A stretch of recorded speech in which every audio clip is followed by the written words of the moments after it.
Welcome to Formula Drift Insider. I am Ryan Sage, and on this week's show, we sit down with the winner of the most recent round in Palm Beach, Michael Essa. We'll also give you number 9 of our top 10 events in the 10 years of Formula Drift. And finally, we'll give you a breakdown of the newly adjusted track layout for this weekend's event in New Jersey. But first, this driver has proved that his success in Formula Drift is not a fluke, as he has been on or near the podium in the last 2 rounds. He has proven that success can be had without the need for a major sponsorship. But most importantly, Michael Essa has accomplished all of this with a sense of humility, honor, and grace. He is an example to all the drivers who are up and coming, and that is why he is our feature profile.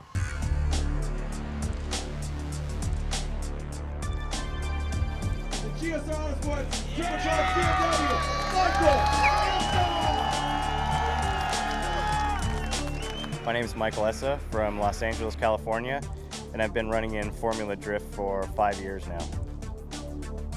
Well, I started out road racing a long time ago when I first got my driver's license, doing autocross and some local track events, and I'd always enjoyed over driving cars and hanging the rear end out.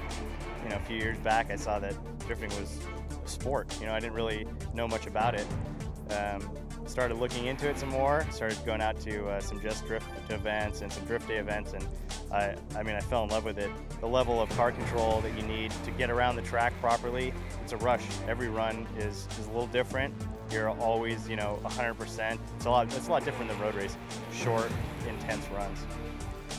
Basically, I've been running in Formula Drift for 5 years now, and we keep running because I love this sport. It's amazing. You just can't have more fun in a car.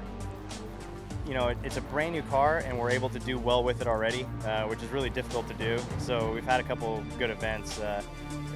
It's a good car for drifting. Going for a championship is tough for anyone, even for the top guys that have huge budgets. So to be up here, in the top 5 overall right now is awesome. Championship's my goal this year.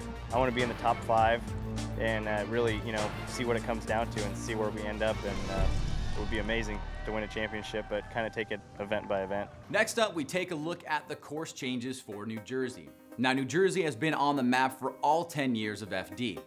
And what's made it such an interesting facility is either a huge lack of hate or love for the steep banks and the ever-changing middle section that some drivers call the whoop section. This middle section has been more than willing to provide action and controversy in Formula Drift. Does anyone recall the double pass by Casper Canul and Ken Gucci? Or more recently, Daigo Saito and Conrad Grunwald? Or how about the bank action from Chelsea Denofa and Tyler McQuarrie? As I have said before, and I'm sure that I will say it again, I have learned to never be surprised in Formula Drift. But what may come as a surprise to some is that Formula Drift opted to change the layout and strip out the middle section of the track and make one inner clip followed by driving the final outer zone near the grandstands and the fans. Now, one of the primary reasons for this move is that the middle section tends to be an area where drivers lose angle and grip up, and thus for some of the battles it becomes a drag race and not drifting. And since Formula Drift is continually trying to make course setups and rules that will create closer, more exciting drifting action, this venue is the one that with some small tweaks could give us those epic battles that we want to see. We will see much closer battles for a wide array of vehicles and a better show for all the fans. And finally, today we go to our number 9 on our top 10 in the 10 years of Formula Drift. Now this year in the championship, much of the talk has been about which driver will be the first to win 2 championships. The contenders right now are Vaughn Gittin Jr., Daijiro Yoshihara, Chris Forsberg, and Daigo Saito.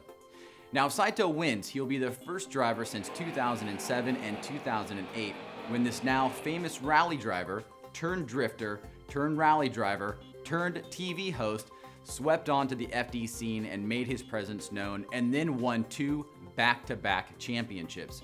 This was the first time this had ever been done and has not since been replicated. Tanner Faust in 37 events finished with 7 wins and 20 podium finishes. His wins tie him with Reese Millen and only put him behind Stanley Humanet and Daijiro Yoshihara for the most in the history of the sport.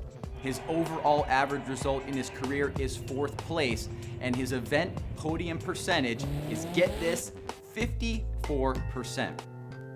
Tanner Faust, being the first ever back-to-back champion, is our number 9 in our top 10 in the 10 years of Formula Drift. And something tells me that maybe one day we might see Tanner drifting again. All right, well, we will see some of you this weekend in New Jersey. Now remember, this event is always a sellout, so get your tickets now if you have not already. As always, like us on Facebook and follow us on Instagram and Twitter. And you can follow me on Twitter and Instagram with this username right here. And for Danny George, by the way, we found your application in our system. It was being blocked by a big case of ahi tuna that was delivered to our office. Anyway, you're good, man. See you guys. Till next time.